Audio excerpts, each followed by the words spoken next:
चलिए ये dice chapter का तीसरा पार्ट है। इससे के पहले मैंने 2 क्लास ले लिया हूँ, उसको जाके अब देख लेना। चलिए ये वाला ओपन डाइस के ऊपर सवाल है, यानी खुला पासा। देखिए ये भी आसान ही चैप्टर है और आसान टॉपिक भी है, ठीक है। देखिए इस तरीके से आपको देखिए क्लोज डाइस में क्या होता था कि हमें सामने से 3 सतह ही दिखाई देता था, लेकिन ओपन डाइस में हमें छयों के छयों सतह दिखाई देगा, ठीक है। तो इसका ये तो पहला टाइप है। चलिए देखिए इसका उल्टा क्या होगा।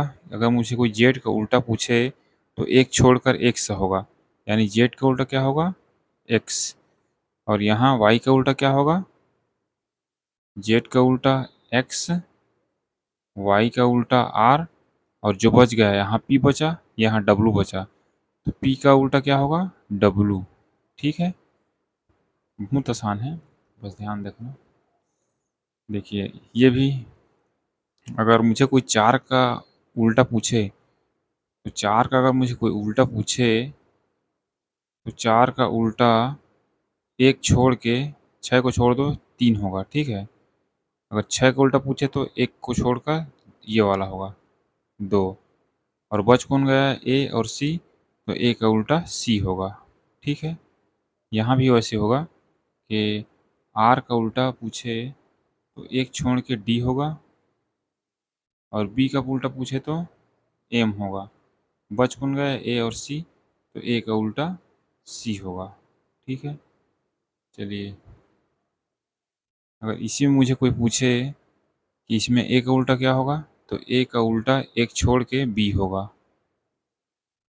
सी का उल्टा एक छोड़ के डी होगा, और जो बच गया है दो और छः वो एक दूसरे के उल्टे हो जाएंगे, ठीक है। छोटा क्लास है, इसको हम जल्दी ख़त्म कर लेंगे। चलिए इसके बाद आप बताना कि रीजनिंग में हम कौन सा टॉपिक शुरू करेंगे, ठीक है। कमेंट बॉक्स में ज़रूर बताना। इस खुले पासा से कौन सा पासा प्राप्त होगा। देखिए सबसे पहले हम इसका विपरीत देख लेंगे। एक का उल्टा क्या होगा, छः होगा, और तीन का उल्टा पाँच होगा, दो का उल्टा चार होगा, ठीक है। देखिए अब इन ऑप्शन में मैं चेक करूँगा कि इससे कौन सा पासा प्राप्त होगा। देखिए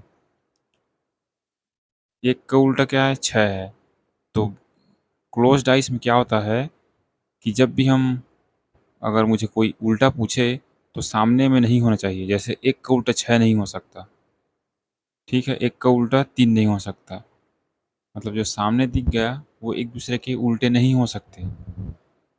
तो यहाँ तो एक का उल्टा छः है, तो एक का उल्टा यहाँ तो दोनों हैं, एक और छः दोनों एक साथ दिखाई दे रहा है, मतलब एक का उल्टा छः नहीं हो सकता, तो ये गलत हो जाएगा, ठीक है। दो का उल्टा चार दिया है, यहाँ देखूंगा मैं दो का उल्टा यहाँ भी चार दे दिया है, मतलब यहाँ दो का उल्टा चार है एक्चुअल में, तो दो और चार एक संग नहीं होना चाहिए, एक और छः एक संग नहीं होना चाहिए, तीन और पाँच नहीं होना चाहिए, दो और चार एक साथ नहीं होना चाहिए, दो और चार तो एक साथ है, तो ये नहीं हो सकता। एक और पाँच, चार और एक, हाँ ये वाला हो सकता है, क्योंकि एक का उल्टा छः है, तो एक का उल्टा छः यहाँ नहीं दिखाई दे रहा है मुझे, मतलब हो सकता है, क्योंकि जो उल्टा होता है वो पीछे होता है। तीन का उल्टा पाँच, हाँ पाँच यहाँ है लेकिन तीन नहीं दिखाई दे रहा है, तो हो सकता है। दो का उल्टा चार, हाँ चार है लेकिन दो नहीं है, तो ये हो सकता है, ठीक है। ये वाला भी नहीं होगा, क्योंकि तीन का उल्टा पाँच दिया है और यहाँ सामने दिखाई दे रहा है, तो ये नहीं हो सकता, ठीक है। चलिए इससे और क्लियर हो जाएगा। इस खुले पासा से कौन सा बंद पासा नहीं बन सकता या बन सकता है। देखिए सबसे पहले मैं उल्टा देखूंगा, अपोजिट। पी का अपोजिट क्या होगा, आर होगा। एस का अपोजिट टी होगा, और क्यू और एस टी बच गया, सॉरी एस का उल्टा यू होगा ना, क्यू का उल्टा टी होगा। तो मैं ऑप्शन देखता हूँ, पी और टी उल्टा तो नहीं है? नहीं है। पी और यू नहीं है। तो पी और आर एक साथ यहाँ नहीं है। एस और यू यहाँ नहीं है। और की और टी यहाँ नहीं है। तो ये वाला आपको बनाया जा सकता है। ठीक है, ये बन सकता है।